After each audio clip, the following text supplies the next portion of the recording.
Hello everyone.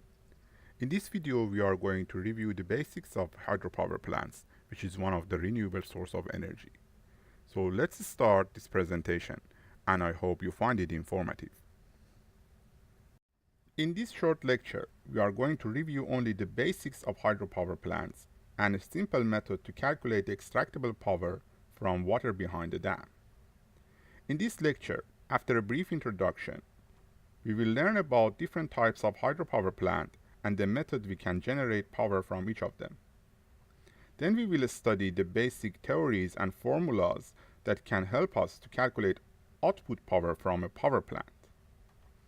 After that, the main components of a typical power plant will be explained. And finally, we will conclude with the lecture's recap. Water on Earth can be found in different physical forms. It can be in form of solid, liquid, or gas. Water in ocean absorbs thermal energy from the sun and becomes water vapor. The water vapor forms clouds. Clouds then generate precipitations. This precipitation feeds the river, and then river comes back to the ocean. As you can see, this is a closed loop or a cycle, which is called water cycle. Water at the higher elevation, like snow at the top of the mountains, has stored potential energy. When it flows down, its potential energy is converted to kinetic energy. This kinetic energy can be extracted and utilized to generate electricity. The water cycle is a constant and reliable process. The cycle receives thermal energy from the sun and converts it to potential and kinetic energy continuously. Therefore, it is considered as a renewable source of energy. Now let's see the different types of hydropower plants that are used for the purpose of electricity generation. There are three types of hydropower plant. The first one is called run of the river. This is when you have a strong river flow coming from a higher elevation, like a mountain, to a lower altitude, say a lake. In this type of power plant, there is no need for storage or reservoir. The second type, called the storage power plant. This is the most common type of hydropower plants. In this type of power plant, we will have a dam or some sort of catchment area to store river water. This is especially very useful if the water speed in the river is not so high. A storage of water increases the head of water behind the dam, and this head can be converted back to kinetic energy at any time. The third type of power plants is called oceanic power plant. They are similar to the storage power plant, but they are storing tidal or oceanic waves. In all of these three types of power plant, potential energy is stored in water. Water moves from higher elevation to lower, and through this movement, kinetic energy is extracted from it. This kinetic energy is then utilized to rotate turbines and generates electricity.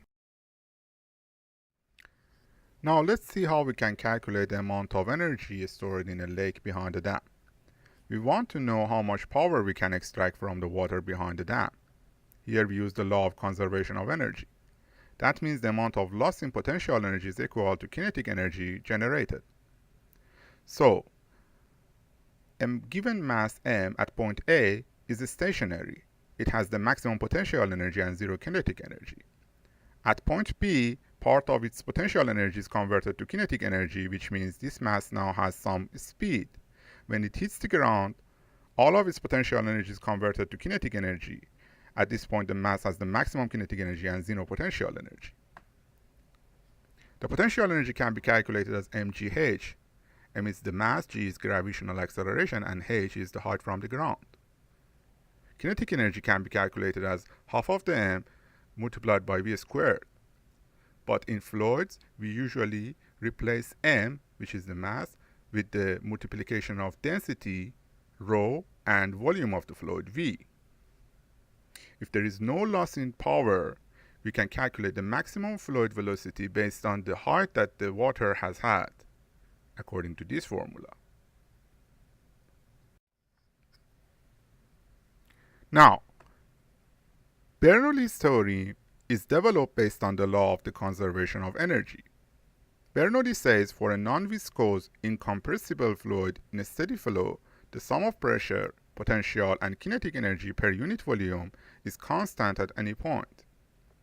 In this picture, the fluid's energy at point A consists of its height, h1, its velocity, v1, and its pressure, p1. When the fluids move towards point B, its height is increased to h2.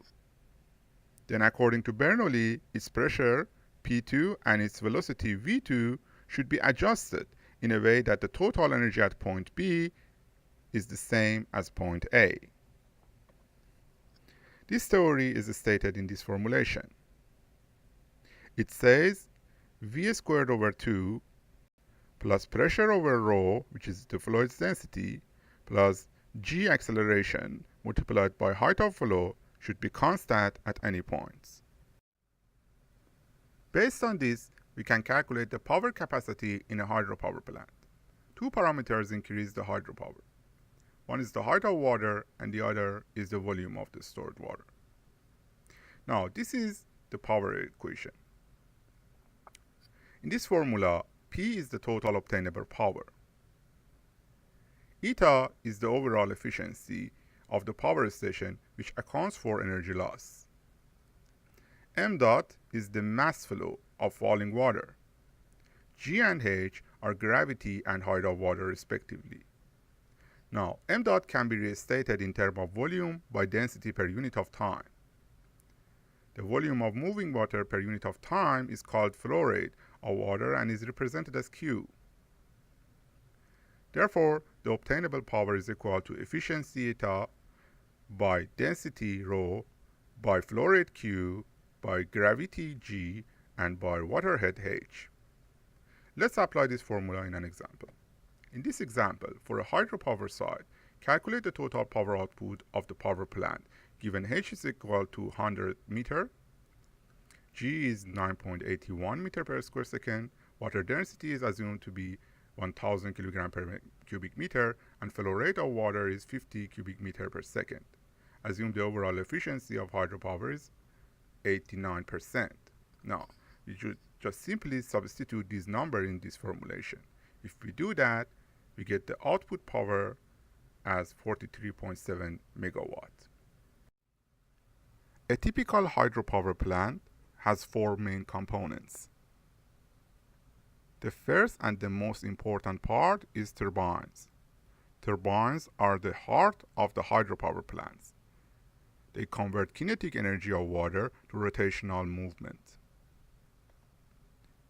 The second part is generator, where the rotational movement is converted to electricity.